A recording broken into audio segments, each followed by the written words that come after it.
Compare the 13th rule of basketball. First, the ball may be thrown in any direction with one or both hands.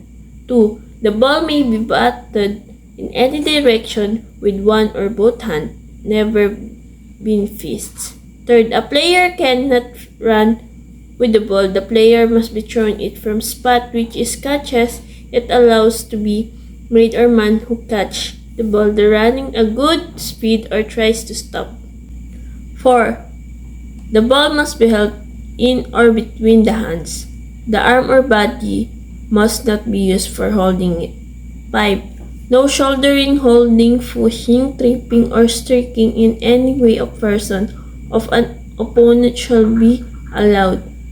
The first infringement of the rules by any player shall count as a foul. The second shall be disqualify him until the next goal is or if the made was evident.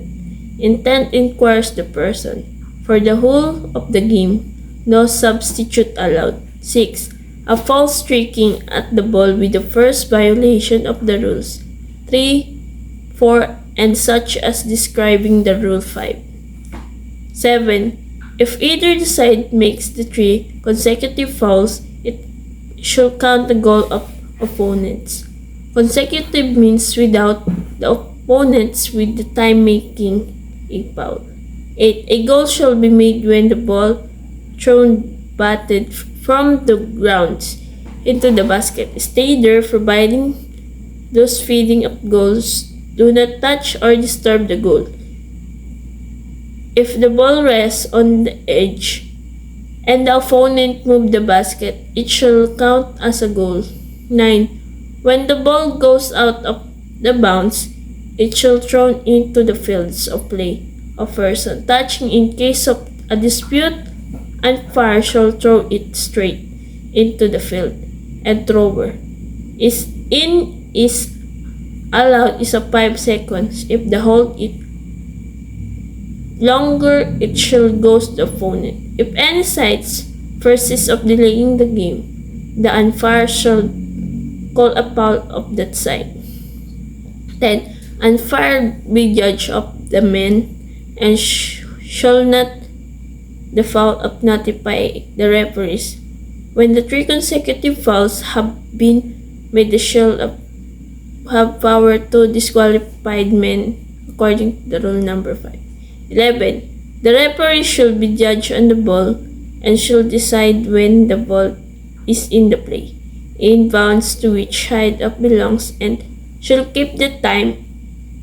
He shall decide when the goal been made. The keep account of the goal is any other duties of usually performed by a referee. 12. The time shall be 15 minutes half with 5 minutes rest between.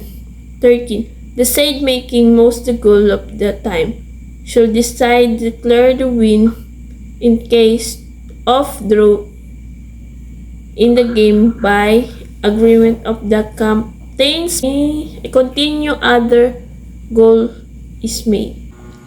The modern rules of basketball. First, the player can be pass the ball any direction using their hands. 2. The player must be dribbling the ball and also allowed to pass using their hand. 3.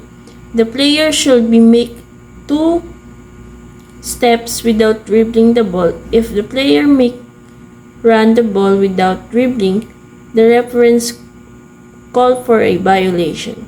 4. The ball must be in the player hand. If the players carried the ball, he or she will have a violation.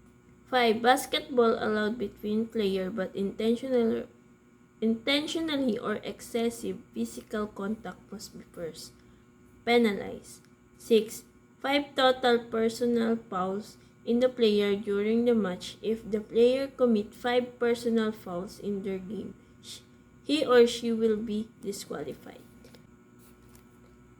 7. In the game, 4 team fouls are given in the both team. Personal fouls of the player can result give a free throw and ball position in opponent team. 8. 9. Out of the bounds ball means the opposing team can be control the ball and the awarded at ball position. The referee are the one. 10. The referee are the one who officiated the game. There are 2 to 3 referees in the game. 11. Referee are the one who give a hand signal in the game. They are the one who make a decision. 12. There are 4 quarters in the game and each quarter there are 12 minutes and a total of 48 minutes in the official games. 13. The game with the highest score during the end of the quarter will be the winner. But if the two teams score its tie, it will have an extra 5 minutes overtime.